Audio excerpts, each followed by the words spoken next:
welcome to my channel, and I'm back with you once again with another video of Microsoft Flight Simulator 24. In the series of videos that I'm doing for the Flybywire Airbus A320 Neo, this is going to be another one which is a complete tutorial of this plane. Before this, I've uploaded videos on my channel in which I've covered how to configure the EFB and the MCDU of this plane, and then how to configure the Thrustmaster TCA quadrant for this plane. I will also upload videos on my channel in which I will cover how to perform an RNP approach and then how to fly this plane with the ATC. So I will give you all the links in the description, and you can just go and follow any of the link as per your learning curve for this plane. In this video today, I will be flying from Riyadh to Qatar, and I will take you through all the procedures and like how to start this plane from the cold and dark state, and how to perform takeoff, fly this plane on autopilot, and how to perform an ILS approach and landing. Every time when I'm making a video, I'm making it for the beginners, so that's why I just try to keep things really simple and to the point, and I just try to explain everything because I always keep this thing in my mind that the people with little or no knowledge of the flight simulator will be watching it. So right now I'm at the King Khalid International Airport in Riyadh, and this is the Flybywire Airbus A320 Neo's cockpit. So let me just give you an introduction of the cockpit. This is actually the overhead panel, and over here you will have controls for the battery and for the APU, which is auxiliary power unit. Then you have controls for the fuel pumps and the lights, GPS navigation, and hydraulic systems. Then this part of the plane is known as the FCU over here. This is actually the flight control unit, and you can just interact with the autopilot using this panel and change different modes of the autopilot.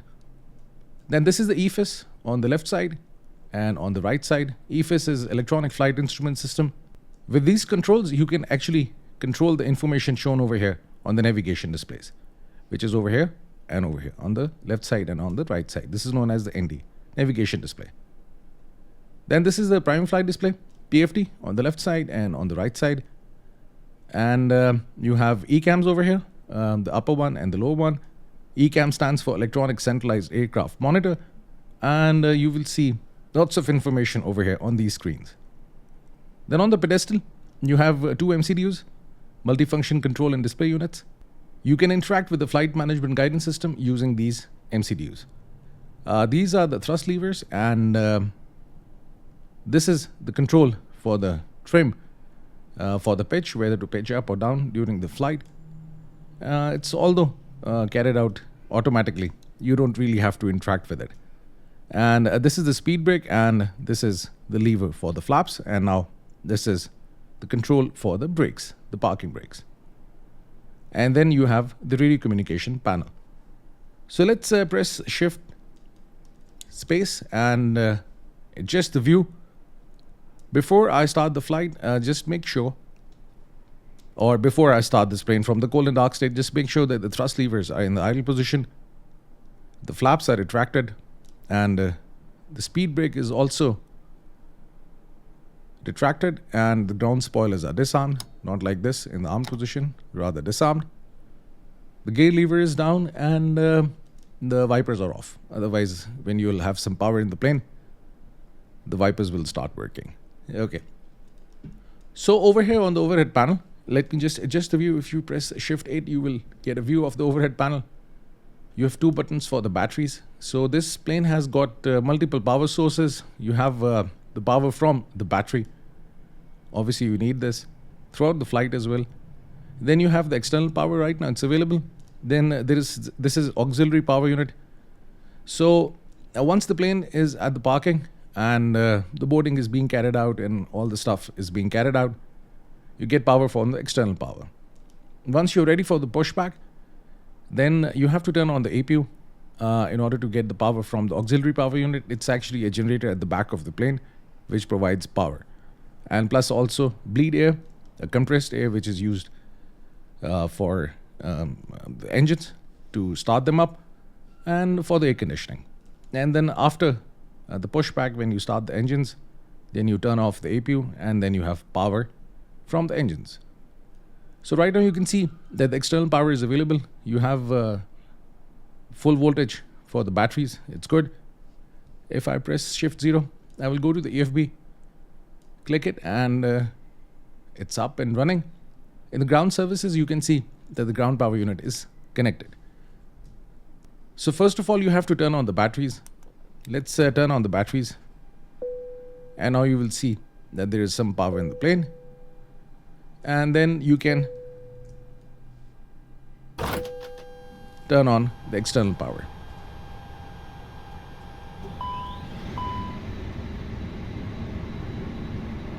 Now these screens will take some time, and then they will be up and running. Now you can see they're up and running. Now on the prime flight display and the navigation display, you can see it's red and no information is there because you have to basically set these three knobs to nav. This is actually inertial reference system. It says ADIRS or Air Data Inertial Reference System. This actually system provides GPS coordinates to the flight management guidance system. You have to set these knobs to nav. So now the iris alignment will be carried out and it will take roughly 7 minutes. As you can see, this information is over here. If you go to the AFB, you can change this time. If you go to realism, ADIRS align time, I've set it to real. You can set it to instant or you can set it to fast. Now there is this video on my channel which I've mentioned before. In that video I've covered how to configure the AFB of this plane, and I've also taken you through all the settings of the AFB. So if you're not really familiar with this, then I recommend watching that video, and then you can just come back here and start this video from this point. Now as you have the power in the plane and it's up and running, first of all, let's get the flight plan. So I have this Simbrief dispatch system. I will quickly make a flight plan, a new flight plan. If I press tab, I can get this default tab for the Microsoft Flight Simulator, or you can even use this icon. Now I have this Simbrief dispatch system, and this plugin is available on the Simbrief site. The flight is from Riyadh to Qatar, and right now if you talk about the time in UTC, it's 11:40 almost, and the departure time is 12:10 after 30 minutes, which is like okay. And then let me select the aircraft type, and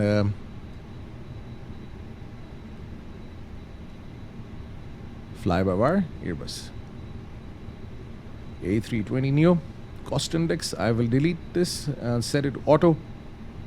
Altitude, set it to auto, and passengers full, freight auto, payload auto, and fuel planning. Let's take some extra fuel for this flight, like 30 minutes of extra fuel, and that's it. So now I can generate the flight plan. Press tab to get rid of it. Press 0, and now it's generated. I can import the Simbrief data, and that's it. Now I have the flight plan. With this I can carry out the ground services. Right now I have GSX Pro, as you can see. So the jet bridge is not properly connected. If you have this plugin, let me just try connecting the jet bridge. Let's have a look at it. There is always a gap between the plane and the jet bridge,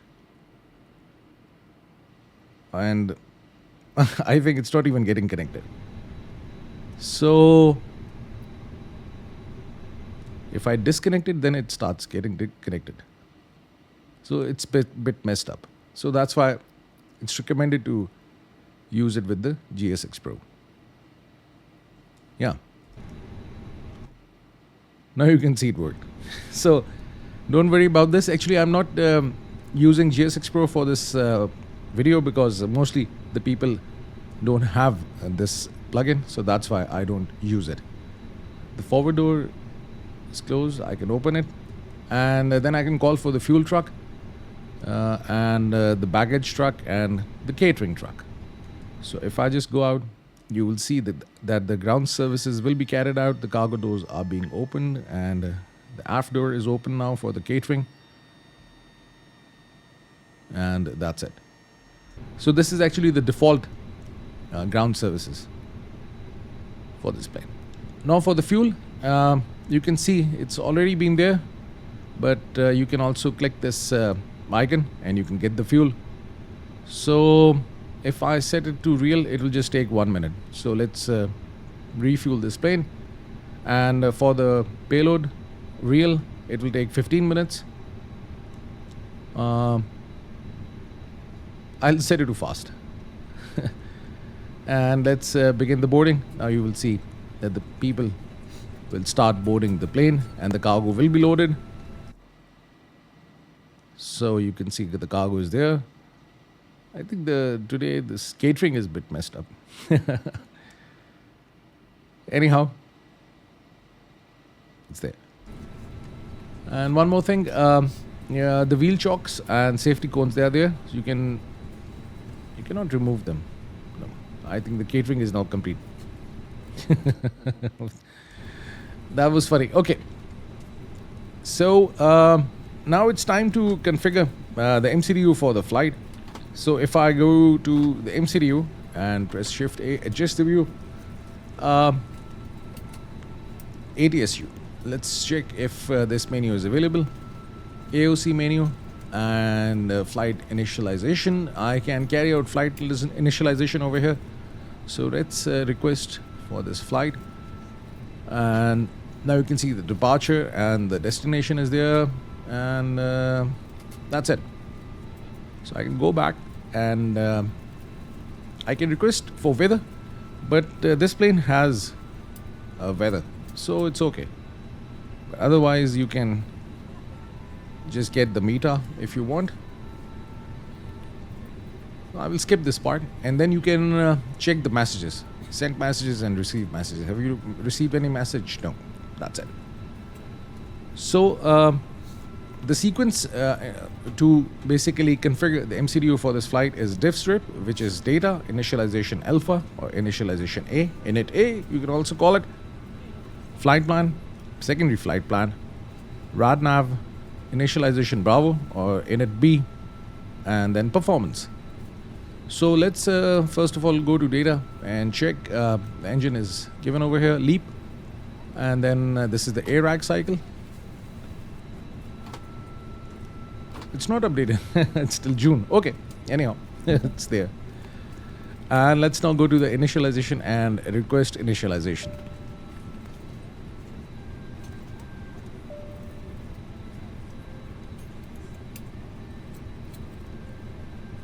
It will take some time. And that's it. You can change the flight number, although it's picking up from the Simbrief flight plan. I haven't changed the flight plan flight number over there, but you can just like insert it over here. If you are doing a flight with the ATC, then remember to change it over there in the Simbrief, because then even if you're using beyond ATC, it will pick up that flight number. That's it. Iris initialization, you can see right now initialization is complete. Let's check. Boarding completed. And the boarding is now complete. This plane has got some nice cabin announcements. So the iris is now complete. So you can see the GPS coordinates are there. Return and let's get the wind. So the wind request, and you have the wind information for the climb. This is the altitude, flight level 180, 18,000, and you can see the heading of the wind and plus the magnitude. Next Ladies phase. and gentlemen from the flight deck, on behalf of myself, your captain, the first officer, and cabin crew, I'd like to take this time to welcome you aboard our flight. We're just wrapping up some paperwork up front here and waiting to receive final numbers from the ground crew, then we'll be on our way. Flight attendants will be coming through the cabin shortly with a very important safety briefing. We do ask that you give them your full, undivided attention as they review the safety operations of this Airbus aircraft. We do appreciate your business having you aboard this flight. If there's anything we do to make your flight any more enjoyable, please don't hesitate to ask. Welcome aboard. That's it. So this is the wind for the cruise, and now for the descent. That's it. So after initialization, let's go to the flight plan, and I'll bring up this tab and view the flight plan.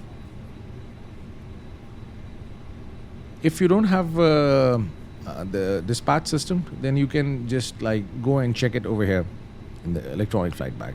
Let me just close it and show it to you like this. So this route is given over here. So let's press tab and let's select the departure. So it's 33 right, LTAP 1D.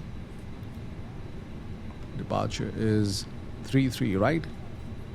I'll tap 1D, insert, and that's it.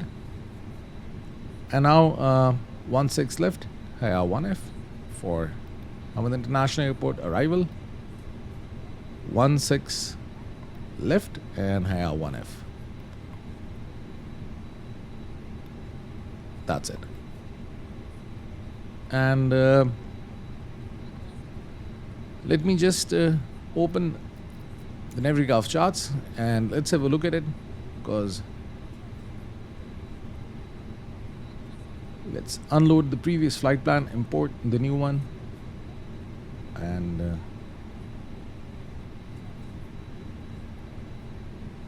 16 left approach, 16 left, and let's spin this chart and let's have a look at it.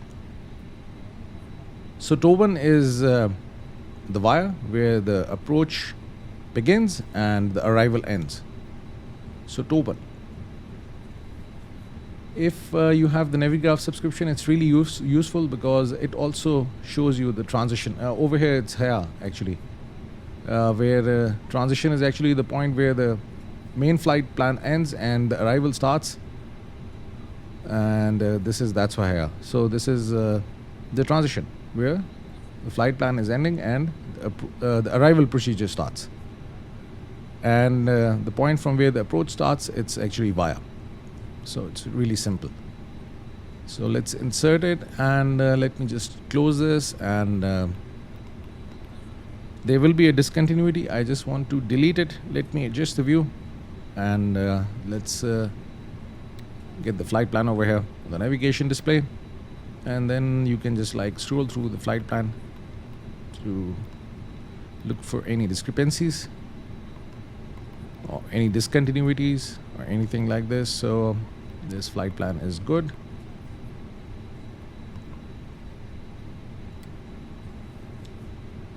Now there is a discontinuity over here. Manual. So let's first of all delete manual, and then I can clear the discontinuity, and that's it. Now you can see it's good. Actually, I'm just switching between these views a lot because I've been getting lots of requests from the subscribers. Then I have to zoom in because, you know, if you're looking at this video on your monitors or in computers or laptops, then I think things are visible. But if you're using tablets or especially mobiles, then it's not really visible. So I'm just trying to zoom in as much as I can. That's why I'm just switching between the views so much. Otherwise, I used to do it like this. Okay, so let's go back to this arc position. As now the boarding is complete and we have the full luggage. How you check it? The boarding and the luggage is there in the plane. It's very simple. Go to the ground services and look at the fuel.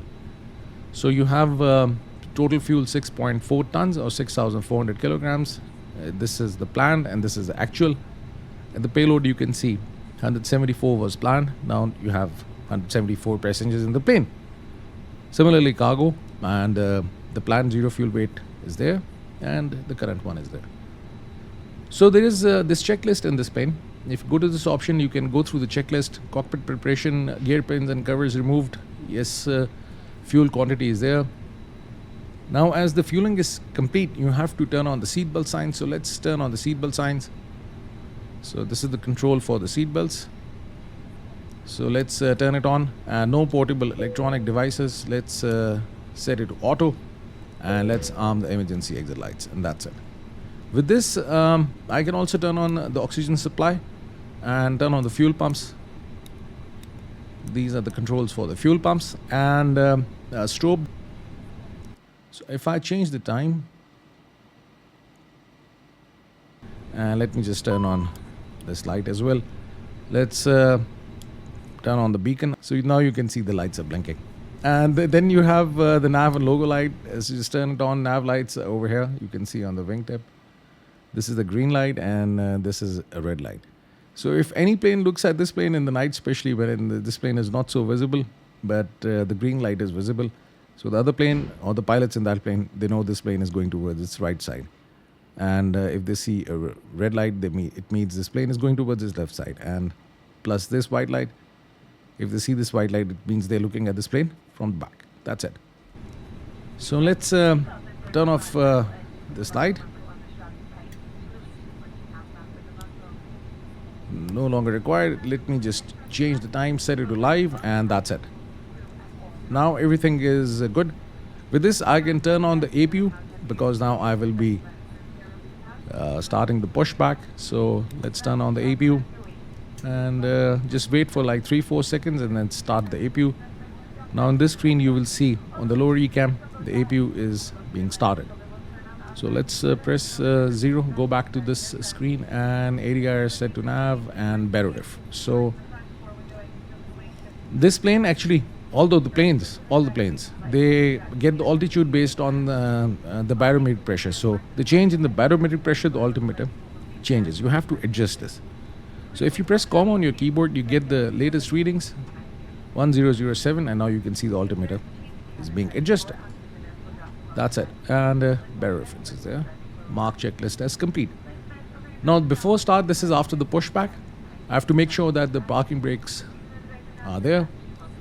Enter the takeoff speeds and thrust, and windows closed and beacon is on. Okay, so this is not recorded right now, so I will keep this page over here and I will carry on with the configuration. So diff strip, data initialization, flight plan, secondary flight plan, it's inactive, you cannot interact with it.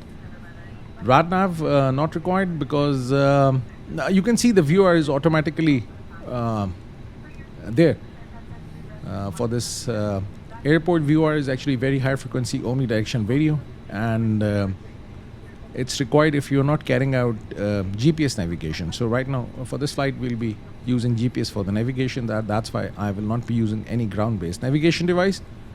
Otherwise you have VORs and then you have NDBs, non-directional beacons. Now this is the ILS. This will be automatically updated once I'm near the Hamad International Airport. Then let's go to init B. Go to initialization, and you can see these two arrows. It means you can just like switch between different pages on this view. Go to zero fuel weight, just click it and you will get the zero fuel weight. Then you have to enter the block fuel. So block fuel is 6.4 tons, if I'm not wrong, 6.4. So let's enter it, and the wind information. Let's go to the operational flight plan, and over here you can see average wind is 30 knots. So let's enter this wind 30.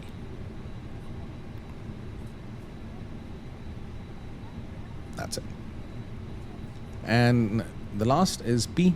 This is performance. So I have to get the performance from the Simbrief. If I go over here, you can see the performance is there, and plus it's also there in the Simbrief.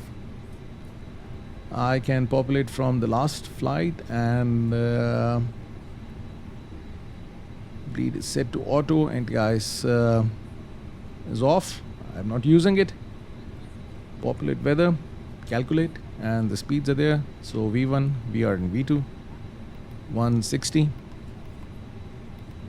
This is V1 is actually a decision speed for the takeoff. So before this speed you can decide to abort the takeoff, but after the speed you have to take this plane up in the air, because then you will run short of the runway.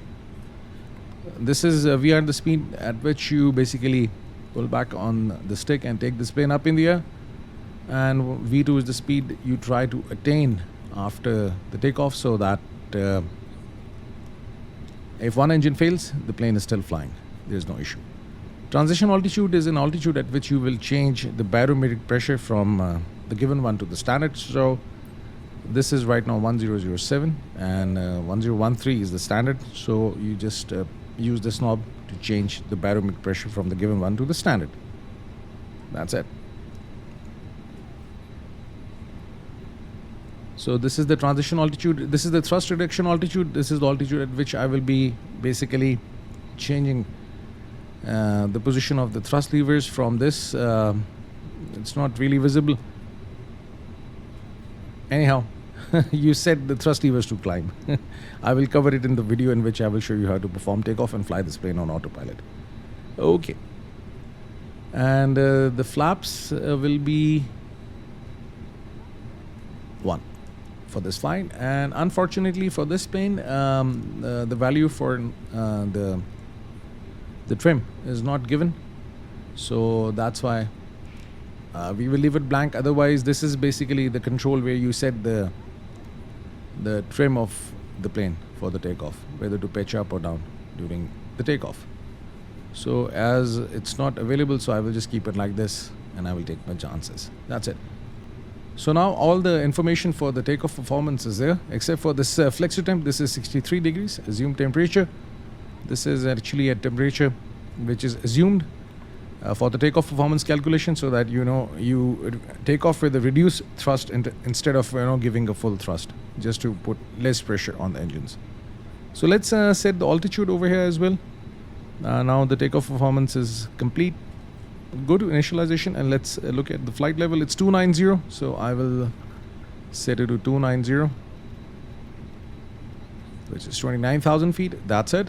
If you're flying with the Beyond ATC or some other services, then you will be getting a clearance for the altitude from the ATC. Otherwise, I will just keep it at 29,000 feet. That's it. Now you can see the APU is available and everything is good. I can now disconnect the external power and turn on the APU bleed. This is actually compressed air used to start the engines. And let's now disconnect the external power.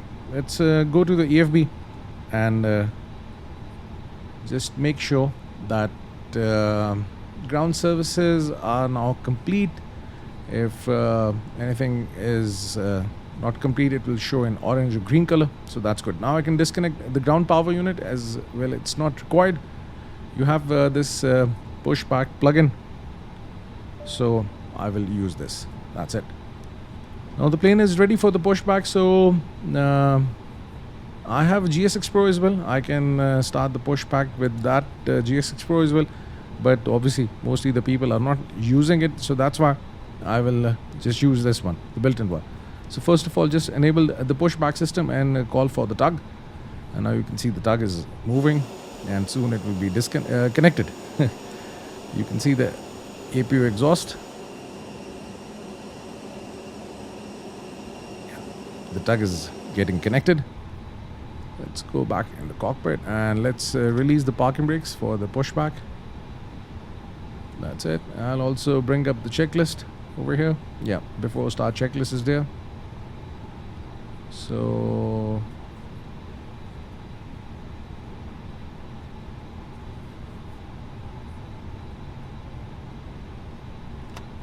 let's apply the parking brake again. Let's wait for it, the tug to be connected. Is it connected? Yeah, it's still moving. I think I disconnected it. Let's call it again. That was funny.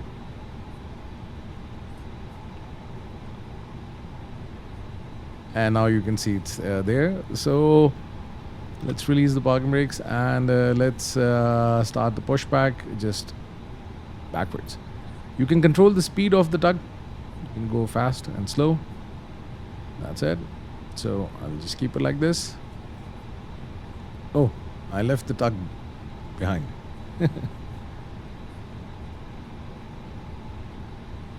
Yeah, now it has. It's there.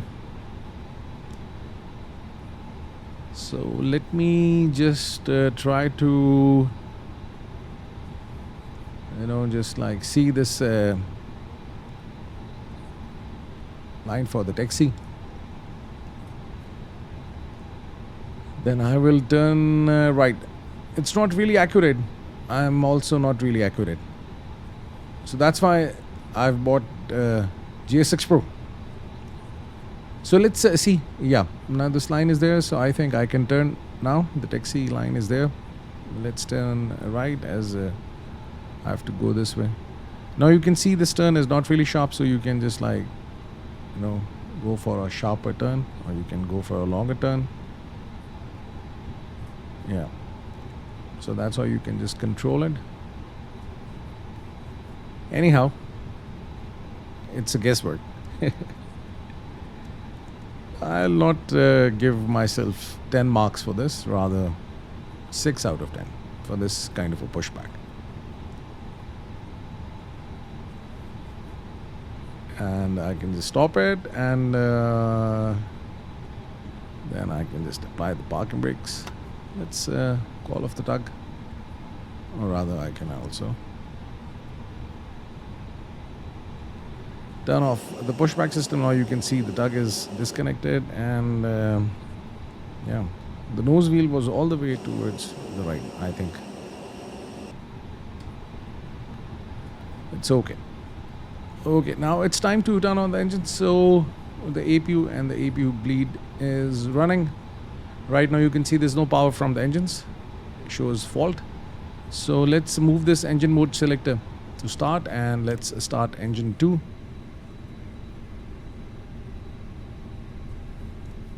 Now you have this checklist before start. So parking brake was on, and takeoff speed, thrust, window, and beacon is on. So this mark, this check, list, and after start. So this is the checklist that I have to go through.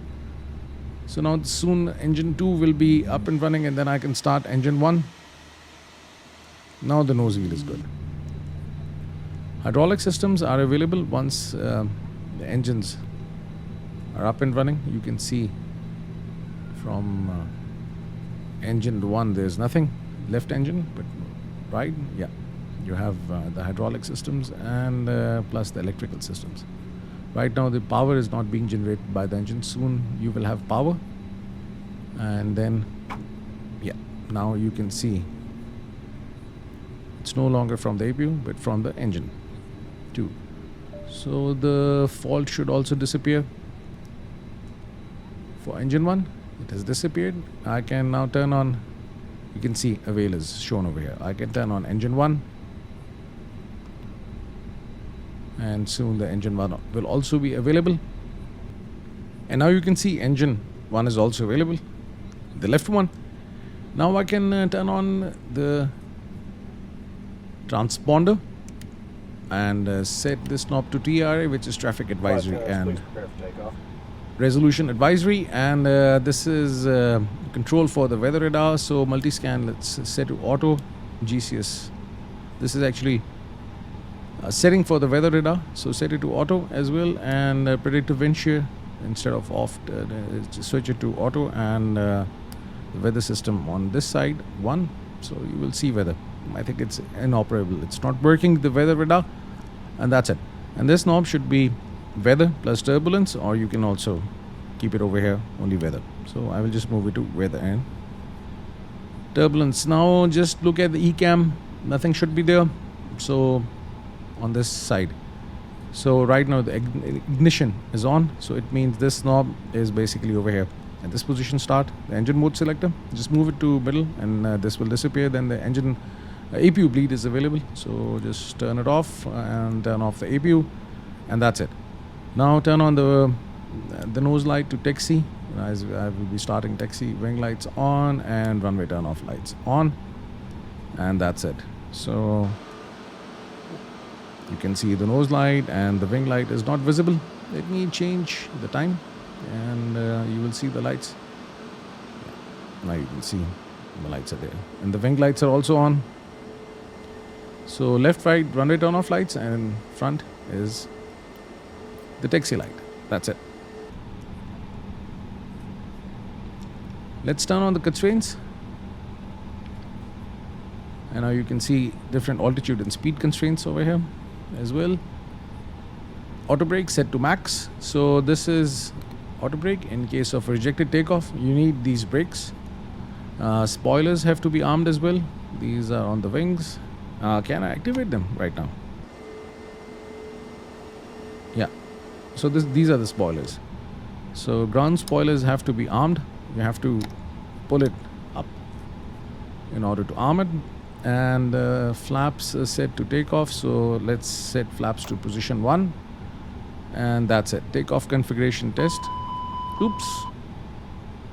The flaps are not actually fully.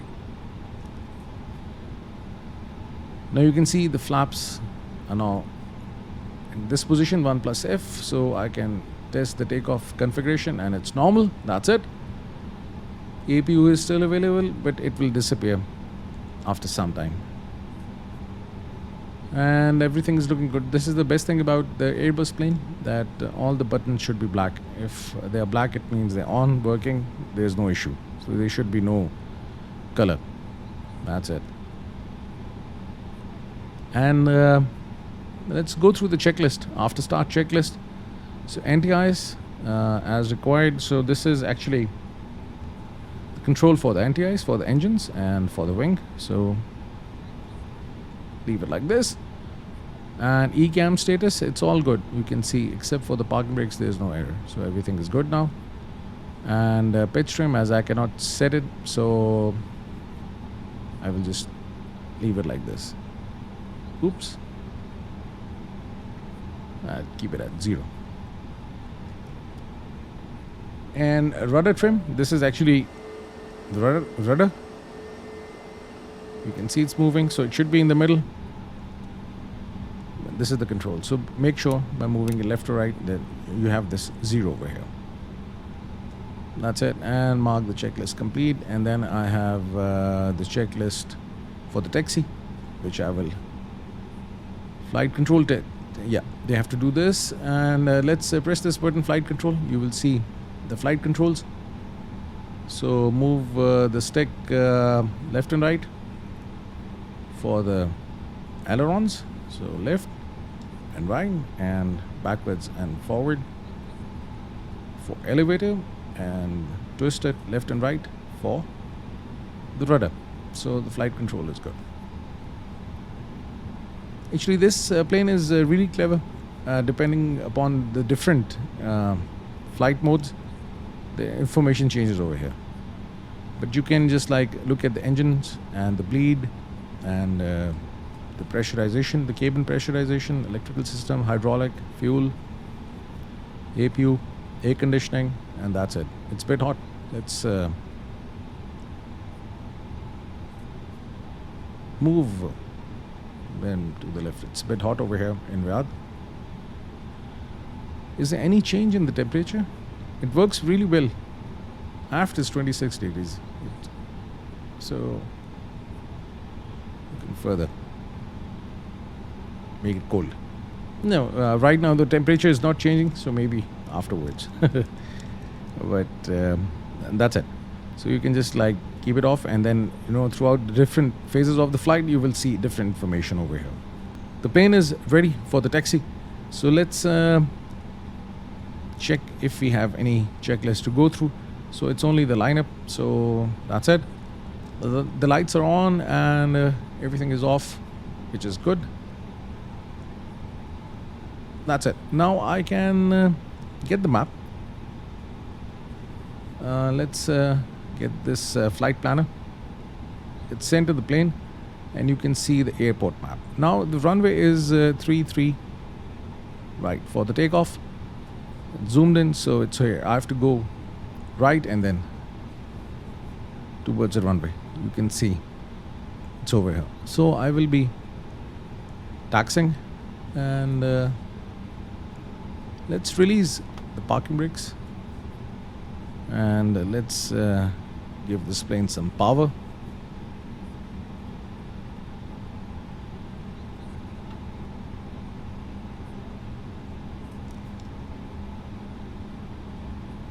And move it towards the runway.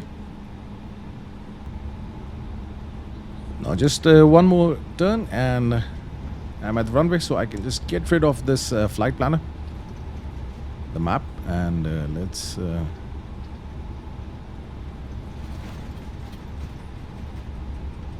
move over here. I have to hold short of runway 33 right, and I will just take you through a few things. So the runway is just ahead. So let's stop over here. Apply the parking brakes. Now the parking brakes are there, active. Take off runway both. Okay. TCAS, I've turned it on. Packs are running.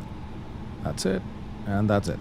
So I've now completed this checklist. Now for the takeoff, I will move the thrust levers initially to 50%. As you can see this circle over here, I will move it to this position. So once the engines will spool up, then I will move the thrust levers to this position, flex to temp,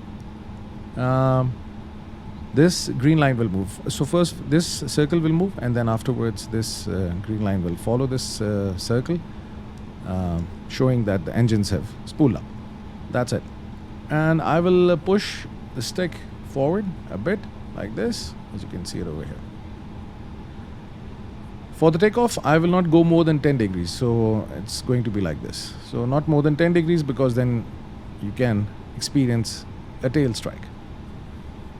You will get some information over here. This is actually the flight mode annunciator on the prime flight display, and it shows you many information. So the current phase of the autopilot and plus the armed phase of the autopilot, it will all appear over here. Right now you can see brake max is armed, it's not applied, and climb is also armed, and nav is also armed, but nothing is active right now. But as soon as I will be on the runway and start giving power to the plane, then you will see, different modes of autopilot showing up over here, plus you will also see the flex to temp as well. So I will be just taking you through all the things over here on the FMA. It's really important to keep an eye over here on the FMA and over here on the ECAM, and you will have a good flight. That's it. So let's move this light to takeoff, and I'm good for the takeoff. Just look left and right for any traffic, although I have turned off the traffic, so that's why. It's okay. Now I can release the parking brakes and take this plane to the runway, and let's start the action.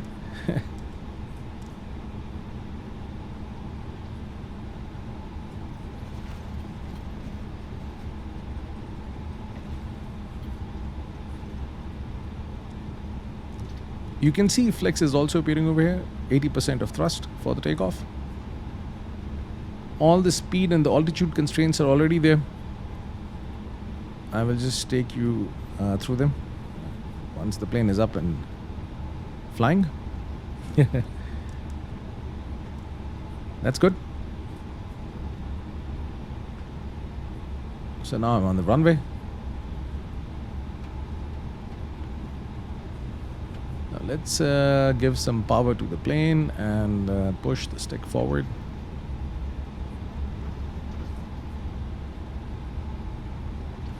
That's it. Actually, my thrust levers are already in the climb position. That's why I had to move them to idle. Now the engine is spooled up, so I can just move the thrust levers to flex. You can see flex plus 63.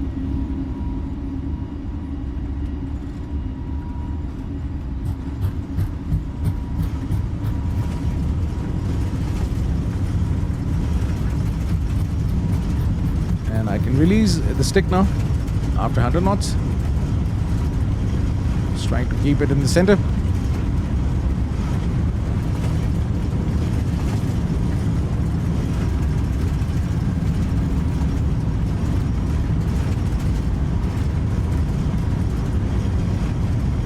And this is V1 and rotate. That's it. And positive rate of climb. Gears up. Now I will actually adjust the climb rate in such a way that the speed reduces. Right now you can see it's a bit high as per the managed speed. So that's fine. I will just keep on climbing so that the speed reduces. This is the speed limit. Now I've crossed 1,000 feet, so move the thrust levers to climb. The thrust levers are at this position, and I can turn on the autopilot and let the autopilot do its job. Now right now you can see the thrust is set to climb, and climb is also active, and nav is also active. Altitude is armed because the plane is actually climbing up to this altitude. That's it. Now this is the speed after which I will also retract the flaps. So let the plane cross the speed. You can see the vertical speed is getting adjusted in order to maintain the speed. And now you can see it has further decreased. So it will keep on adjusting the vertical speed or the climb rate in such a way that the speed remains at this point or keeps on increasing to the speed limit. That's it. So you can see all the speed and the altitude constraints over here. At this point you should be above 5,000 feet, which the plane will be, and the speed should be 230 knots. And if you want to look at these constraints, you can go to the flight plan and you can see all the constraints are there for the speed. Below 10,000 it should be less than 250 knots, and that's it. Now this is the green dot speed. The plane speed should not go below this green dot speed without any flaps and slats, because this is the speed at which the plane can fly without any flaps and slats. That's it.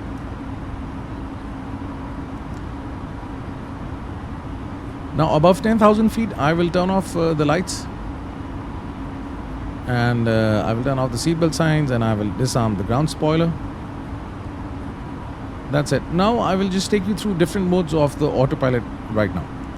So you can see that right now climb is mentioned over here. This is actually a managed climb. The plane is in the managed mode. You can see this circle. So it means the plane is in the managed mode for the navigation also, and for the speed also, and for your climb. Now if I move my cursor over here and I see the down arrow, now you will see, and if I press this knob, you can see it, it's being pulled out, and now the plane is in the open climb mode.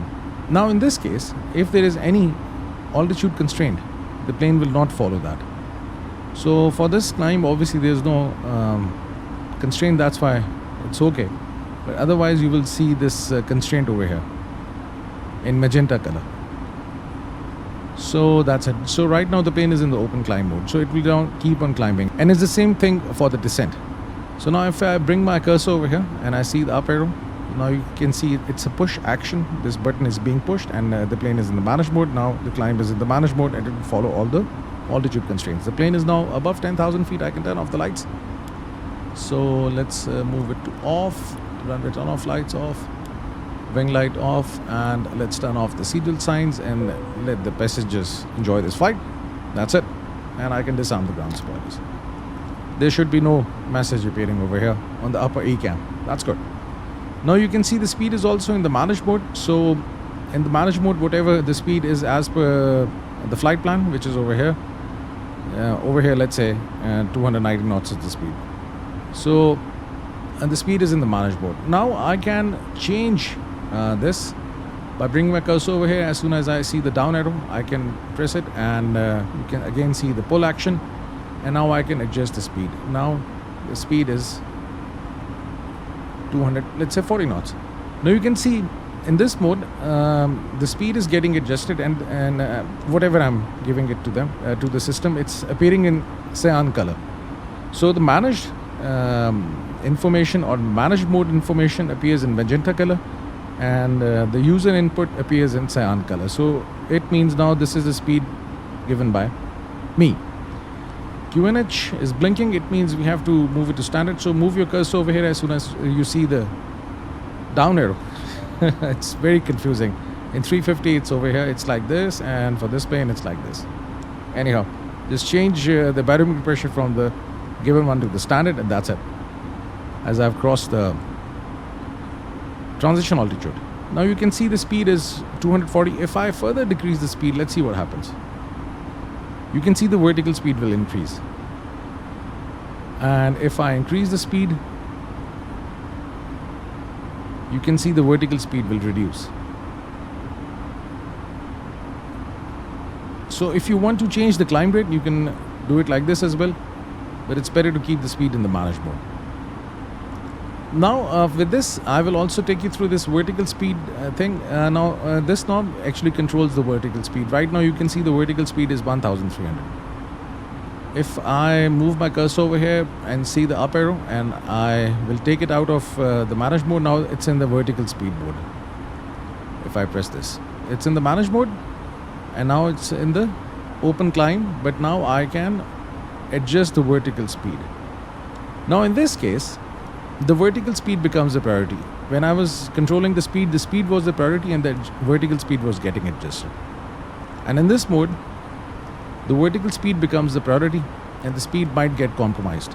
So let's say if I set a very high climb rate, you can see it's increasing, and now the plane is actually struggling to reach this speed level. Although I've got a good climb rate, the plane is climbing. Now the speed has started to reduce, and there will be a time when the plane can stall. So that's why you have to adjust the vertical speed in such a way that the speed remains over here. Let's say if I keep it at 800 feet per minute, you will see now this vertical speed is reducing, and then the speed will increase. So in this mode, the vertical speed is the priority. That's it. And let's press it again and bring the plane back to the managed mode for the climb.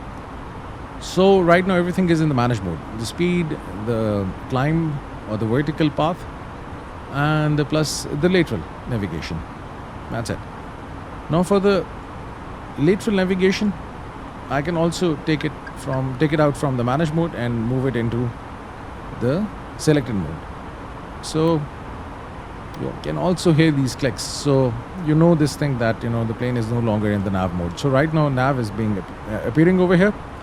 So if I see the down arrow, I click it, you will see the heading. So this is actually the current heading of the plane. And right now you can see the flight path is no longer appearing in a solid line.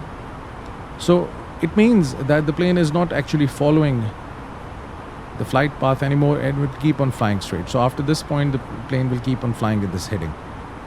So I can change the heading. You can see this heading bug, it's moving. And I can move the direction of the plane. And if I move it to, let's say, right, you can see it's moving towards right.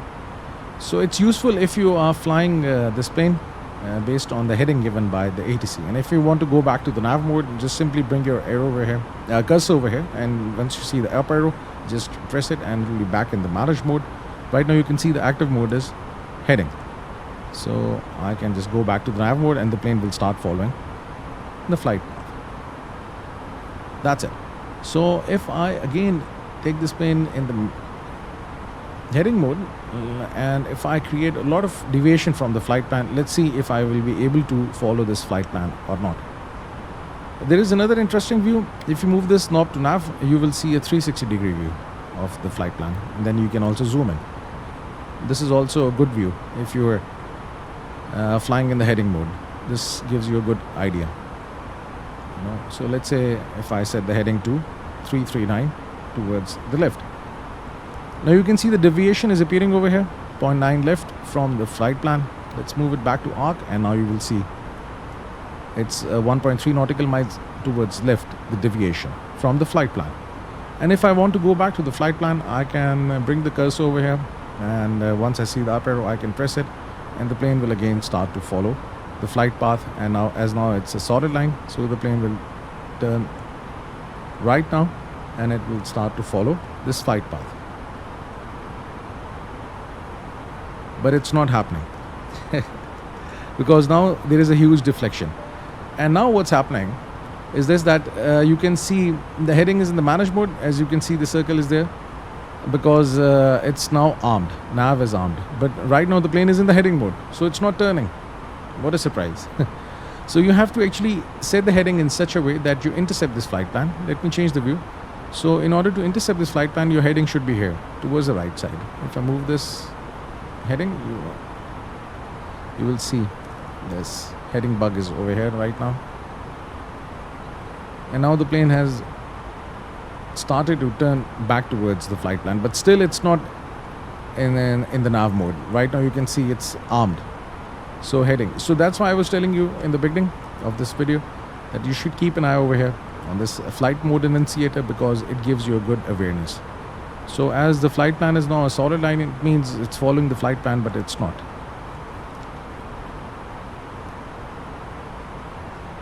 So once the plane intercepts this flight plan, then it will start following it. And this heading will then disappear, and you will see these 3 dashes over here as well. So I can further change the heading right 106 degrees, and now you will see the plane is moving towards right, and soon it will be intercepting this flight path and will be following it. You can see the deviation is very high, 11.4 nautical miles towards left from the flight plan. So let's wait for this plane to intercept this line and see what happens.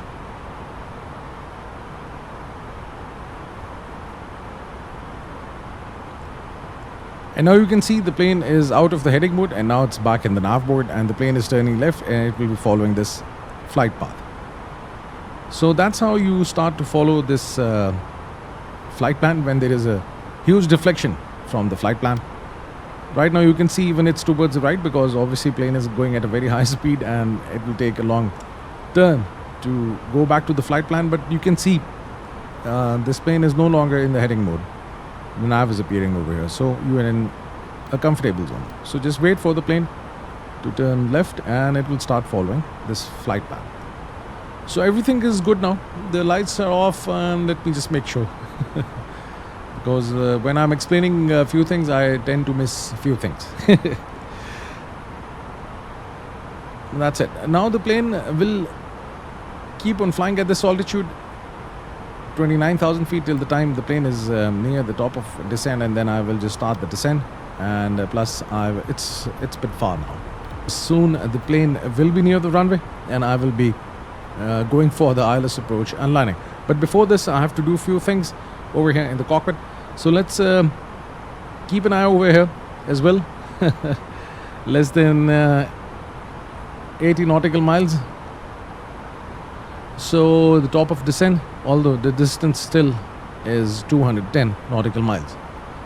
So first of all, let's go to this option performance, and let's go to the next phase and start entering the information over here, the QNH. So let's go to the weather, and you can get the QNH, which is 908. So 908, and the temperature, it's 39 degrees centigrade. So let's enter 39 over here, and let's get the wind and the speed. It's 70 degrees and 7 knots. So 70 and 7. That's it. Now the transition altitude is flight level 150 or 15,000 feet, and it's going to be a full flap landing. So the approach speed is 133 knots. That's it. Now let's get the Navigraph charts, and let's get some information from there. I have to enter the minimums for the landing.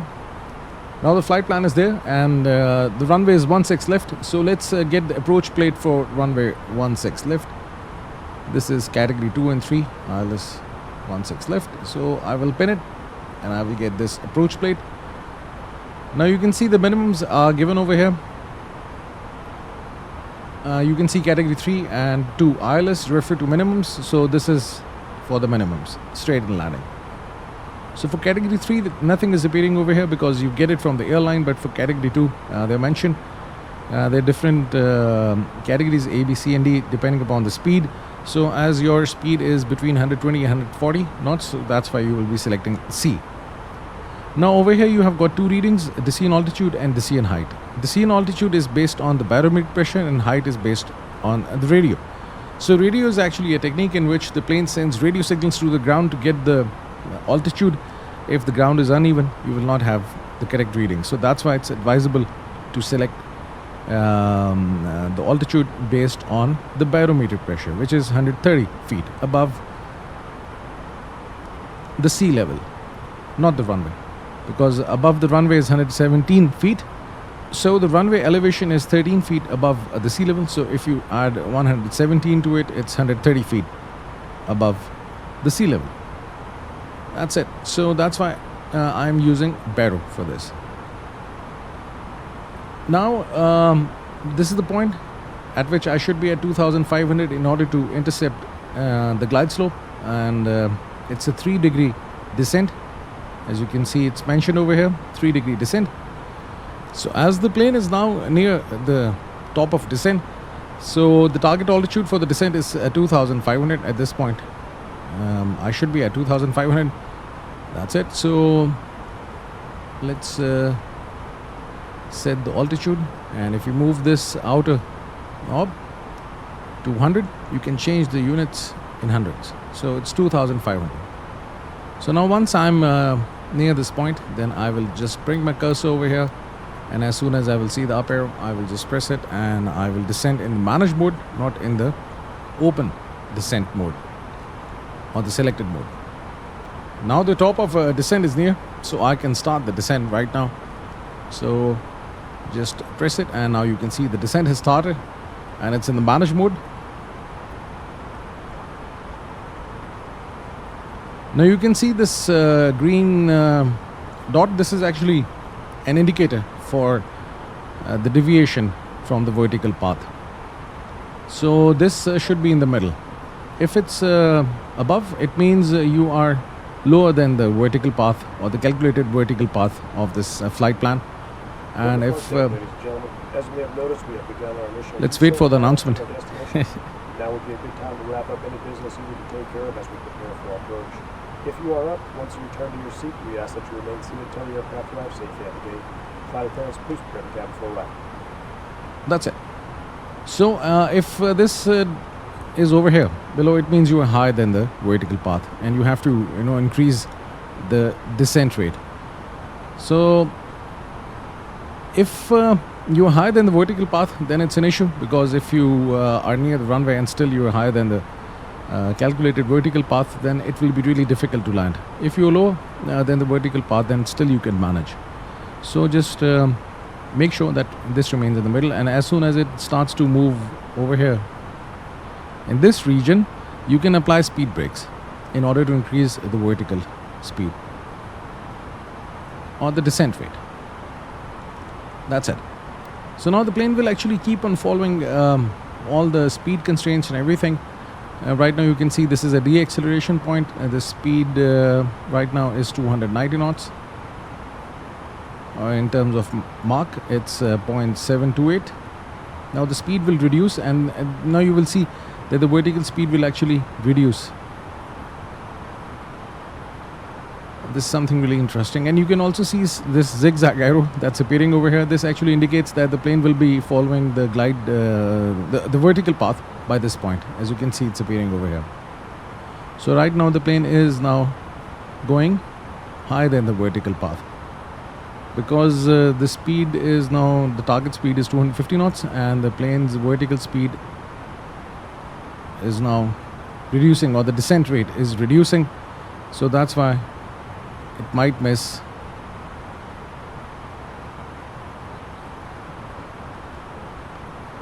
You can see this deviation is now getting higher. So in order to control this, maybe you can just like get the speed brakes, and now you will see that the vertical speed has increased for the descent, and now this dot has started to move in the middle. So this is how you manage it. So this zigzag arrow is telling you that by this point you will be following this vertical path, the planned one.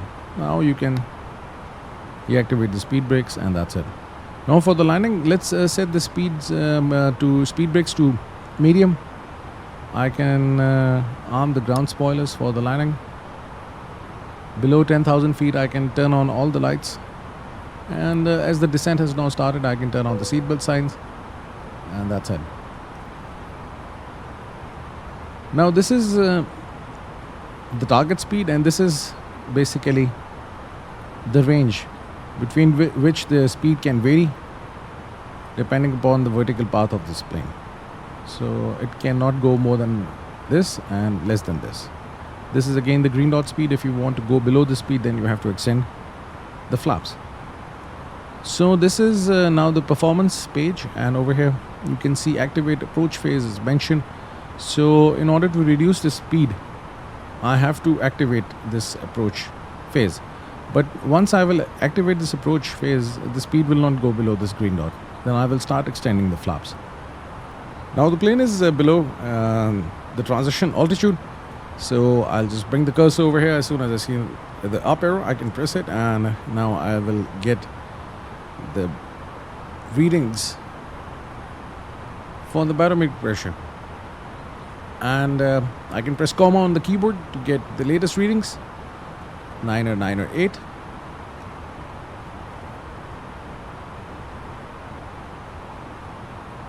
Now the altimeter is getting adjusted based on the barometric pressure. So let's go and check whether I have the right information over here in the MCDU. 9er, 9er, 8, which is correct. By the way, you can also get the weather information from the ATIs. Let's say if you're doing a long flight, it was a short flight, obviously the weather will not change so much in 1 hour. But let's say if you're carrying out a 4 or 5 hours of flight, you can see the runway has now changed. So if I was like flying with the ATC, then I will get the new runway. So we can just carry on with this approach and landing, otherwise I can change the runway. I'm not doing this because mostly the beginners are watching this video, so that's why I will just keep it like this. But I will upload another video with the ATC, and then I will show you that if the runway changes, then how you will change it. Otherwise you can just press this button, arrival, and then you can change the runway and the arrival procedure. So I don't want to mess with the flight right now. So if you open the approach page, you will see the ATIs over here. 1 to 6, so decimal 8 to 5, so 1 to 6, 8 to 5. And if I tune into this frequency, if I increase the volume, Oscar Tango Hotel Airport Information Alpha 1400 Zulu. Wind 027 at 10. Visibility. So this is actually the volume. Sky condition. So now you can also get the wind information and the temperature and everything from the ATIs. So now soon the plane will be crossing 10,000 feet, and then I will turn on the lights for the landing. That's it. Or rather, I can do it right now.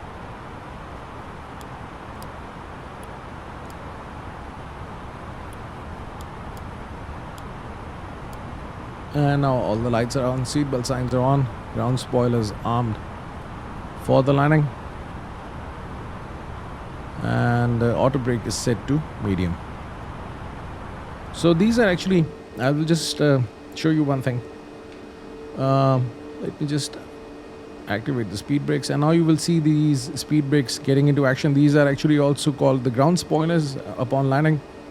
They are activated in order to produce drag and stop the plane.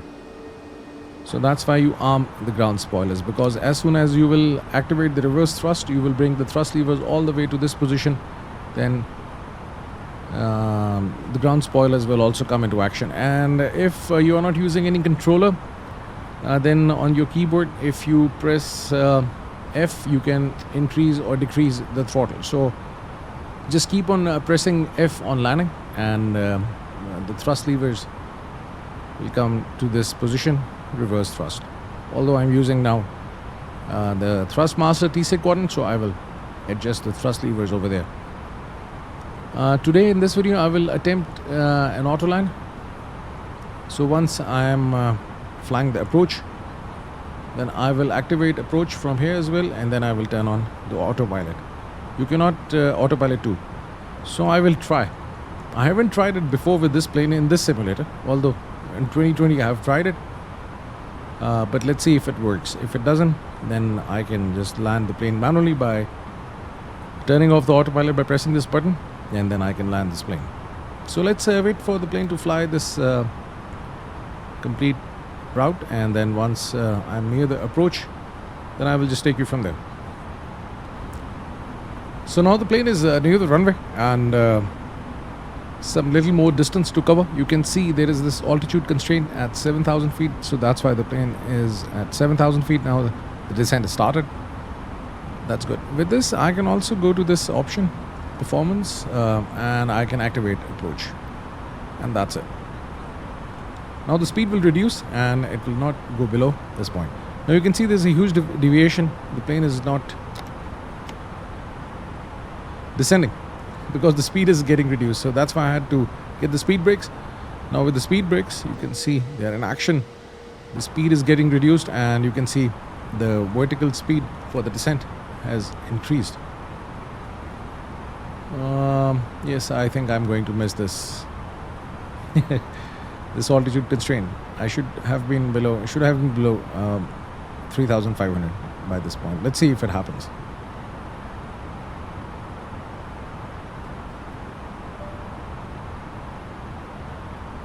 Now you can see that the speed is appearing in magenta color at 36 knots. This is actually the target speed for the landing.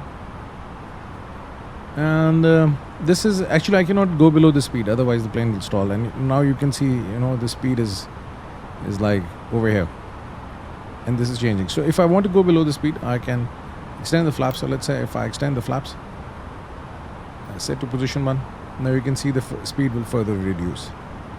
That's it. But now the vertical speed is compromised. So that's how you manage it, just to show you. So the lights are on, everything is good. Now I can also turn on LS, and you can see the distance. Right now it's showing 13.1 nautical miles. It's increasing because I'm moving away from the runway. But once I take this right turn, the last one, then this distance will start to reduce. So now you can see the ILS indicators have started to appear over here as well. This is for the lateral alignment, and this is for the vertical path or the glide slope.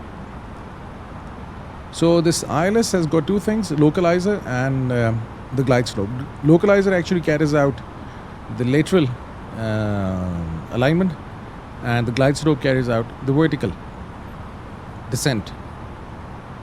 So you can see these two buttons. If you just want to, vertically align, laterally align the plane with the runway, then you can just activate localizer.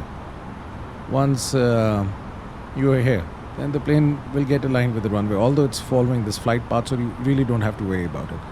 But if you just press localizer, then the plane will not follow the glide slope. For that, you have to activate approach.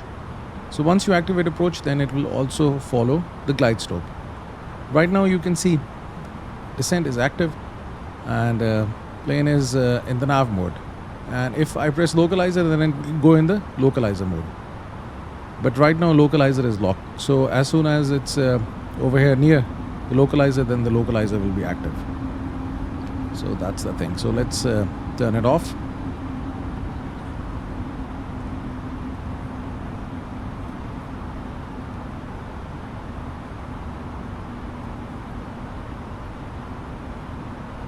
Speed brake is still engaged. Oh, I can disengage the speed brake.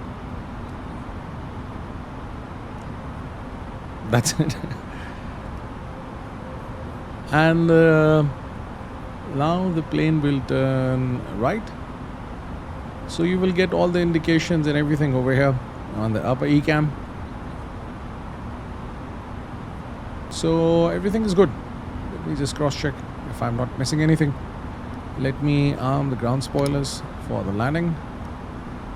And now you can see the plane will be leveling off at 2,500.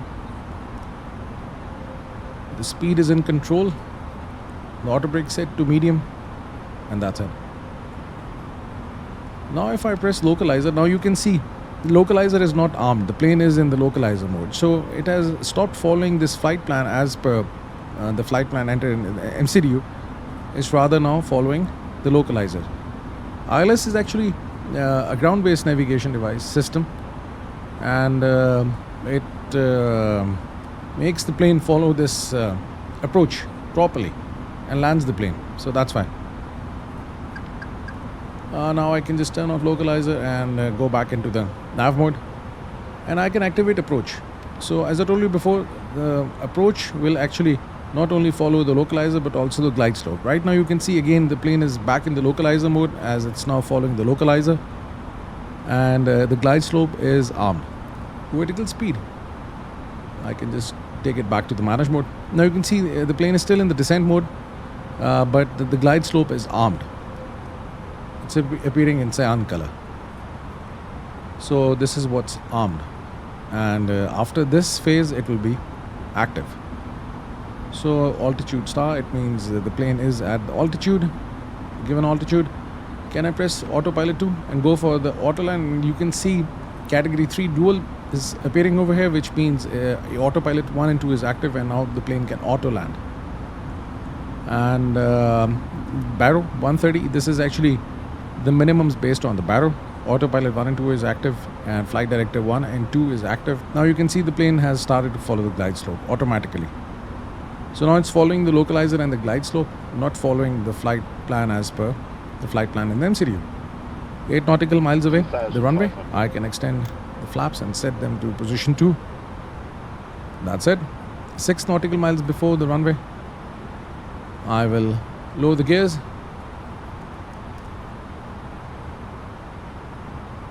And everything is good now.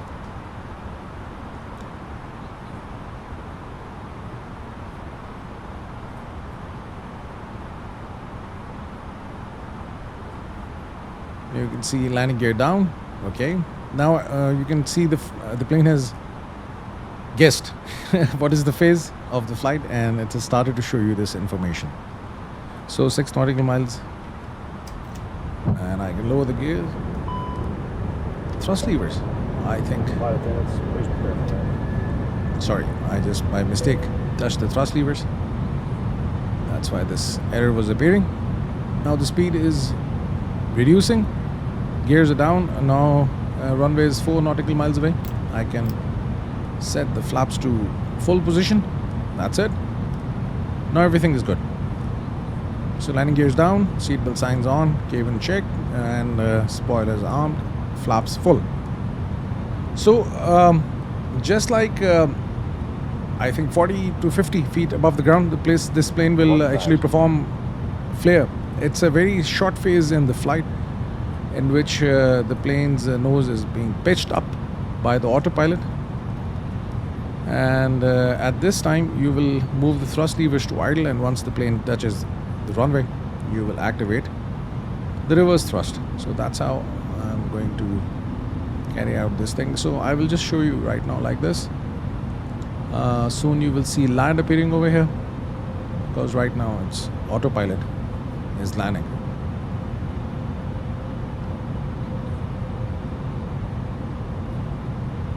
So everything looks good, and let's see what happens.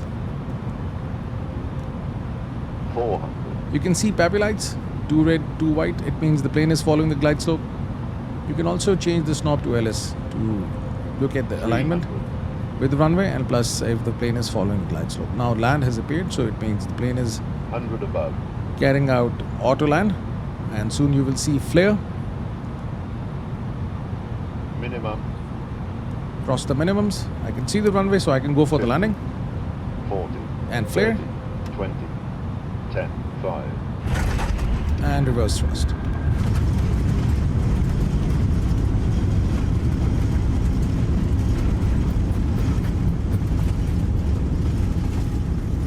Below 80 knots, I can just like deactivate the reverse thrust now.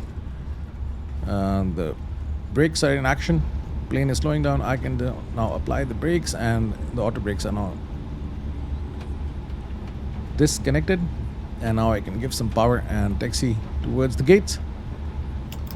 I can retract the flaps, turn on the APU, because because I'm now moving the controller, so that's why autopilot is now off. So after the parking, I will wait for the ground power unit to be connected, so I will be turning off the engines. Meanwhile, I need some power, so that's why I'm turning on the APU. I don't know why this this assist for the taxi started to appear. Maybe after the update, because yesterday there was an update. That's okay. I can move this to arc. More. It's still there. But you can see the flight plan has disappeared now. So let's disarm the ground spoilers, and let's follow this. Let's see where it takes us. It's evening. I'm in Riyadh and Qatar also.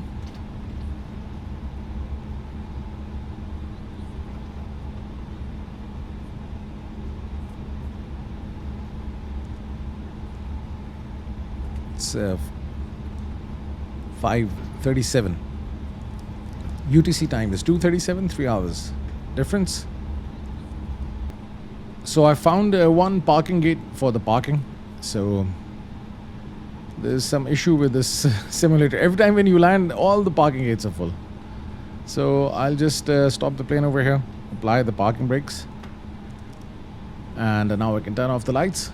So let me also turn on the lights for the cockpit. Okay, it's actually so let's turn off the wing light, the nose light, and the landing lights. I turned them off after the landing, and runway turn off lights. So the lights are now off. That's it. APU is available, so I can turn off the engines now, and that's it. So I can just like turn off the engines, and with this I can turn off the seatbelt signs and disarm the emergency exit door signs, and let's see if I have the ground power available. So ground power unit, oh, it's connected, so I can switch to external power and turn off the master, switch for the APU, beacon off as the engines are now off, strobe I can keep it at auto, nav lights can remain on. Let's turn off the oxygen supply and the fuel pumps. The doors verified. That's it, and everything looks good now. Now this plane is actually ready for another flight. Jetway is not connected, so I can connect the jetway. I'm using actually GSX Pro, so that's why. No jetway here. Okay. I should have been here. Maybe it worked. Anyhow, or I can operate the stairs. Let's see if the stairs are available. Let's see if they're working.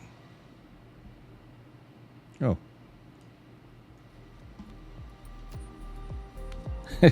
Anyhow, this will keep on going on. I hope this was a useful video for you, and now you will be able to carry out what's happening. It's not getting connected. So hopefully you can now carry out an ILS approach and landing. And if you have any questions, you can ask me in the comment section, or if you want to add anything to this video, the comment section is there for you. Thank you very much for watching, and have a nice day. Hope to see you soon.